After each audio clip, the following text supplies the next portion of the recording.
অবৈধভাবে ভারতে প্রবেশ, আর ভারতে প্রবেশের পরেই পুলিশের হাতে আটক। বাংলাদেশের ঢাকা সংলগ্ন এলাকা থেকে প্রেমের টানে ভারতবর্ষে প্রবেশ।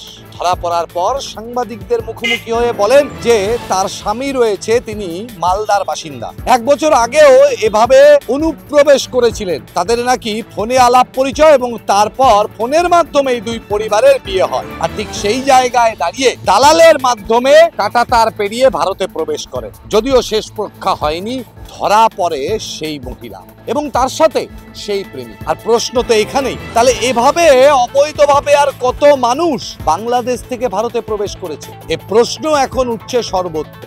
এই প্রত্যন্ত এলাকা অর্থাৎ মেখলিগঞ্জ সহ কোচবিহারের বিস্তীর্ণ এলাকায় কাঁটা তারের বেড়ার কাজ এখনো সম্পন্ন হয়নি। আর সে কারণেই তার সুবিধা নিয়ে অনুপ্রবেশের এই ঘটনা বারংবার। কবে মিটবে এই সমস্যার সমাধান?